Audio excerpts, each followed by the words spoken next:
Welcome to another prospect interview here on the No Ceilings NBA YouTube channel and podcast feed. I am Maxwell, and today I am being joined by Bryson Warren from the Sioux Falls Skyforce. Bryson, how are you doing today? Doing great, man. Thanks for having me. Yeah, no problem. It's an absolute pleasure to have you on. You have one of the most interesting journeys of any of the players in this draft. You're a guy who's kind of sliding in under the radar, and I think people are seeing you pop up in these pre-draft workouts and getting excited. For people who aren't familiar with your game, for the NBA fans that are just parachuting in and starting to pay attention to the draft now, how would you describe your game to someone who hasn't seen you play before? Yes, absolutely. I'm a point guard. Shoot at a high level, ability to make plays, and I have a high IQ, and I'm just a winner. I'd love to hear that. Love to hear the winner part in particular. That's fantastic. What were the things that kind of just back in the day got you into basketball growing up? Probably just being around it. I mean, my older brother, he played more soccer, so that's really what I played first. That was probably Mhm. like my favorite sport. But I ended up going to basketball like sixth grade. Just something I wanted to do. So sixth grade is really when I locked in. Mhm. Were you playing other sports or anything at that point, or was it like just kind of basketball Yeah, that I you was were playing for you? soccer and basketball. That's when I decided I'm gonna stop playing soccer and just stick to Mhm. basketball. That's awesome. That's awesome. And then what was your kind of journey like through high school? Obviously, you ended up at OTE, but what was it like prior to that? I mean, obviously at OTE, Yeah, they're not bringing in scrubs. You know what I mean? yeah, They're bringing in facts. some of the best. So, Yeah, what was it like kind of prior to OTE? yeah. So the year before OT, I was in 10th grade. I went to Central, Little Rock Central. So Hmm. there it was fun. We were conference champs. I was Arkansas Player of the Year, first one as a sophomore to win it. Hmm. Made it to the state championship, ended up losing that one. But I mean, it's all good. It was fun just getting there. So yeah, before then, AAU, I was with Mocan. I was playing Hmm. 16. I played up 17s at Peace Jam. And then, after that, I got the call to come to OTE. For sure. And even prior to OTE, what was it like to kind of have to deal with the weight and expectations that come with Mhm, that? Being a state player of the year in Arkansas, and like we've seen, Kalel Ware, Nick Smith, like these guys mhm, come out of that state that are NBA guys. mhm. And getting that honor as a sophomore obviously speaks a lot to your skill level and your work ethic. Having that kind of pressure at such a young age, how did you kind of deal with that? Yeah, I mean, just being in the gym, I always Mhm. thought, the work always gonna show. So all my confidence came from my work. I feel like I work a lot of people. So when I get on the court, there's not much pressure to me because I know I've worked on this move or worked on this shot 1,000 times. Awesome. Awesome. And then you go to OTE. Mhm. Obviously OTE is high level place. Another place where we've seen a lot of NBA pros come from. Dominic Barlow, the Thompson twins. They're obviously, the big stars have come through there, but we see Alex Sarr, who might be the number one pick in the draft this year, yourself. What was that environment like for you? Just being immersed in basketball every day with so much other high level talent around Yeah, it was definitely super competitive. I mean, you. you Hmm. got some of the best players from all over the world, all over the states. I mean, every day, going against the Thompson twins or Jay Gord or Bryce Griggs. Like, I Yeah. mean, like it's a lot of talent in one room. I feel like that was just from point guards all the way up to big. So I feel like development wise, I feel like it's like second to none. Like I feel like Mhm. OT is definitely at the top of the top as far as development, just because you got school, but you got basketball pretty much all day. So you Yeah. just work hard all day. And you mentioned a couple of the guards there, and I think that was something that really stood out watching OTE, the year that you were there, was the amount of guard talent in the league in particular was like really difficult. What was it like to kind of battle those guys on a consistent basis? And do you feel like that helped you out in the long run? Yeah, well, I mean, it was always fun. I think, you get better by playing against people that are, just as good as better as you. So me Mhm. being able to go and compete there, kind of, make my way to the top was definitely a fun for me. And just, got to see all the other talent. You going up against it every day. So sometimes it gets a Mhm. little tiring because you see the same people every day. But I mean, Yeah. it's as far as like getting better, I mean, you can't beat it. No, no. Just the concentration of elite prep talent that was in there was wild. So after OTE, this past season you played for the Sioux Falls Skyforce in the G League. How did that opportunity sort of arise for you? Yeah, so either, I had the opportunity to stay at overtime or go to the Mhm. G League into the draft was I didn't want to say overtime just because I wanted to get better. Overtime I would have been the oldest person there, so it's Mhm. like it's not much for me development wise. So I wanted to go to the G League, play against the best. I think 19 of the 30 first round picks this last year just played in the G League. So it's like Mhm. go in there, try to get a year under my belt, learn as much as I can, and just get better. So that's ultimately what my decision was going to do that. What was the biggest adjustment for you? as far as taking that step and going from OT, where it's a Mhm. lot of talent, but it's guys your same age, to Yeah, now, like, you're not only playing against a bunch of guys who are first round picks, but you're in some cases you're playing against guys that are 30 years old bet. that have Yeah, been in the NBA bet. and played several years there. Like the talent Mhm. level is so high. Yeah. How did you adjust that and kind of fight through it? Yeah, I think OT did a great job. I mean, athletically, like it wasn't a big difference because OT, a lot of people there are very athletic, but it was just IQ wise. People think the game a little smarter, which I think I have a high IQ. So for me, it wasn't just much of a big adjustment, just learning that you're about to get hit on the screen, how to fight around it. So, Mhm. I mean, I feel like I was definitely prepared for it. Being in practice with Jamar Bouye and Alonzo Williams, I think really prepared me for all the games with them being, two great two-way point guards. So it's like Mhm. I think they really, the coaching staff, they really helped me out earlier in the training camp that I was pretty much ready as the season went on. For sure. It was something that's interesting too for people that aren't super deep in the weeds on this stuff. Sioux Falls, that is the Miami Heat G Hmm. League affiliate. Obviously, you hear a lot about Heat culture and the success that the Miami Heat have had pulling players out of that G League system. Hmm. What was the trickle down like of that, and how do you feel like that helped you, or what was that entire experience like being a part of Yeah, I that mean system? they're real big on winning. So Hmm. like we was number one all year. So I think winning take care of a lot of things. Like we had like 5 or 6 call ups. Hmm. And even when the signings and two ways came down, just got to pick their brains, ask, what Miami looking for in them. And it was just winning. And for me, get paint touches. That's what they want to see a lot. Get paint touches, make plays, and just keep scoring at a high level. But I mean, just the whole organization, it was running great. Like, Hmm. we were in South Dakota, which isn't close to Miami. So it's like, No. it's all basketball. So I think that's a big thing too. Like all we can do out there is just hoop. For sure. Yeah. And one thing I wanted to kind of pick your brain on too is with the nature of the G League being what it is, where it is sort of transient and up and down. Mhm. Guys are in, guys are out. How was that as a point guard, where so much of your job is to set the table and get other Yeah. guys involved and know their game? Mhm. How was that experience for you?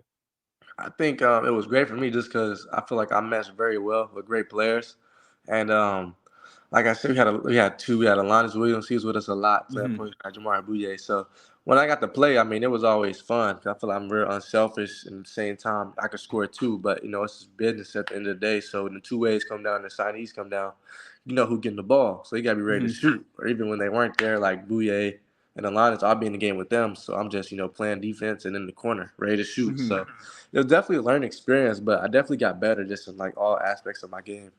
Yeah, and so that was something I wanted to ask you about. Is I want to touch on your passing in a little bit because I thought you made a lot of growth there Mhm. from OT to the G League. But the first thing I kind of want to ask you is you are that lead guard, and now we see so often where guys are lead guard at lower levels, college levels, G League, whatever. They get to the NBA, and then they're a little bit more off ball. Do you Mhm. feel like that experience of playing with Jamari and Alondas kind of helped prepare you to do both of those things?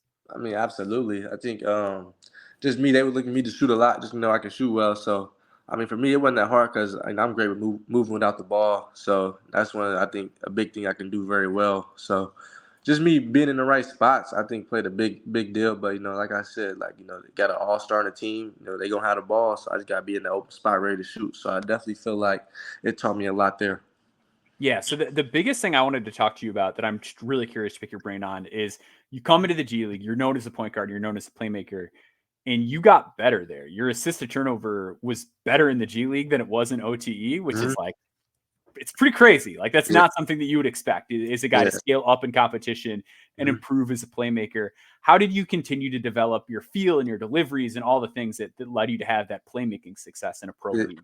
Yeah, like I said, when I first got there, they told me paint touches. I think that's the biggest thing. Like I start hunting paint touches. That's what we was looking for. We had like a counter for that. So I mean, I think that's really when it took off. I started finding that paint, and play just got easier. Just being, like I said, being able to learn from the coaching staff, Landis, Bouye, and even Teo came Mhm. at the end. Just like learning from them, like I feel like it just helped my game out much better, and also too, just like IQ wise, they're a little smarter than it was in OT. I feel like Mhm. that we could think on the same level, so it's like they kind of knew where to be at as well, and hunting the paint really made it easy for me.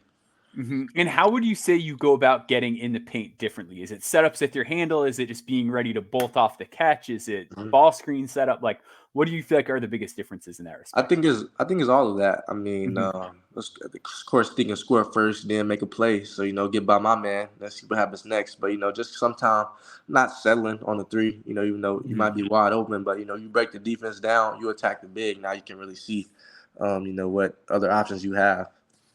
Yeah, and something else that kind of stood out to me in your game is your transition play. Obviously, like you mentioned, the athleticism, the playmaking feel, but even like shooting threes out in transition. Why do you think you do so well in the faster pace? Because so much of the NBA, it might not be transition oriented, but it's a lot of early offense. It's a lot of we want to get into stuff now, and that's something that you do well. How do you feel like that part of your game got to where it is? Yeah, I mean, when we got there, our coach told us he want the ball up, in like 4 seconds or less. So Hmm. us doing that, pushing it, and I'm a great shooter. He said, if you open, shoot it. Hmm. And I feel like it was gonna go in. So just working on that, working out, and making sure I get back and play defense because that's all about it too. You're gonna shoot, you gotta be able to play defense. So I think just them having the confidence in me too to shoot it, like I think also helped out too. For sure, for sure. And the other element of the game I want to talk about is with guards. Like now you're hearing like, oh, it's so much harder for smaller guards. I did a big research on piece on smaller guards, and one of the big things that differentiated the guys that stuck and the guys that didn't were length and physicality. You're a Mm-hmm. physical player. You're strong. You've got that 6'6" plus wingspan. Yeah. Those are things that vote into your favor. Can you just talk about how your length and strength for a player your age kind of work in your favor on the court? Yeah, for sure. I mean, the length definitely helps. I mean, I'm really stronger than what I look a lot like. Even just Mhm. going through this pre-draft process, working out for teams, they were all pretty excited on how good my defense was. But Mhm. I'm smart too. I like to play defense like offense. Then I'm quick enough as well just to cut other people off. And I think length wise, just having my hands up, I think I learned that a lot from OTE. Jay Gort, I think his wingspan is crazy. So being a playing Yeah, against yeah. playing against him, like he used to reach a lot. I'm like, bro, your arms kind of long. So just watch out. He played defense too. I think helped me out a lot. So I Mhm. mean, really all that. Just stay in the weight room too. Big on that. But I think I don't get enough credit for how actually strong I actually am. But Mhm. showing people now. Yeah, yeah. Well, let's talk about your defense because obviously you were as a team that were a winning competitive team in the G League. A big part of that is defense. How do you feel like you profile defense at the next level? Do you feel like you're a guy that's just going to guard point guards, going to guard a Mhm. couple positions? How do you feel about your off ball game? Like, where do you feel like you're at defensively at this point? Defensively, I definitely can guard ones and twos. Mhm. Just because, I mean, ones, that's pretty simple. Just 'cause, we're the Yep. same height. I'm pretty quick too. And defensively, I feel like every time it's a guard, even a three, like we're out here in LA working out, even a three, like I can get under them and I'm really Hmm. fast in them when they put the ball down. I'm pretty much, it's 5-on-5. So, when they're taller than me, it's feel like it's easier too, just because I can get under them and I'm much Hmm. quicker than them. So. I think just even guarding in practice, like guarding them, like we had some great play. Josh Christopher, like we had some Yeah. real scores on the team. So just being able to guard every day in practice, I feel like helped me out too.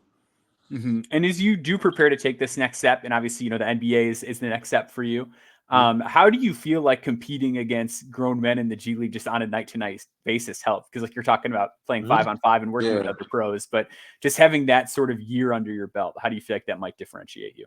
I think it definitely would differentiate me just because I feel I'll be come in be a day one impact player just because I've already experienced what I think a lot of guys are going to experience this year. Even Mhm. going into some of the workouts, like I'm pretty much the youngest guy there. It's 22, 23-year-olds, and I'm coming out being the best player there, hold my own. So it's Mhm. like I feel like it really helped me. Like a lot of people are getting like wake up calls in the workouts, and I'm just getting better and Yeah, better. So yeah. it's like I feel like the G League was definitely a plus for me. Hmm. And that's something I wanted to ask you about a little bit was just sort of the pre-draft process in general. Obviously, you were a G League Elite Camp invitee. How is that kind of process for you as far as Elite Camp, and Yeah, I what mean, did you it's been take away going from it? great. The camp was cool. It was just, you just throw the ball out there, play 5-on-5. So that was Mhm. definitely different. And I was getting my legs back then. So, I mean, just going into the pre-draft process, like it's been going great for me just because, like I said, it's like I'm experienced pretty much what's all going around. Mhm. The older people aren't really affecting me just because I've been in the G League playing against vets. So it's like nothing is really affecting me. So like I said, I'm coming in the pre-draft process. I'm really holding my own, doing my thing. So it's really been fun for me. Mhm. Do you think that you kind of get to sneak up on people in a way too, because I think a lot of times people think draft and they just think college and they forget like there was a lot of guys who were really good this year that were draft eligible that played in the G League but weren't on Ignite that could really play. So do you think that almost like works out in your advantage sometimes? They're like, oh what college did this guy play at? And then all of a sudden, yeah, absolutely. I think even going into workouts, like teams are starting to realize, oh yeah, he can play. It's just the opportunity. You know, I wasn't an E10 or a 2A, so you know, I knew I wasn't gonna play as much. And even when I did, it's like 2 other point guards in the game. So of course my numbers are gonna look a lot different just because I don't have the ball. So I mean, it was still, like I said, it was still great for me. A great learning experience. I definitely got better. So like, you know, I wouldn't trade nothing.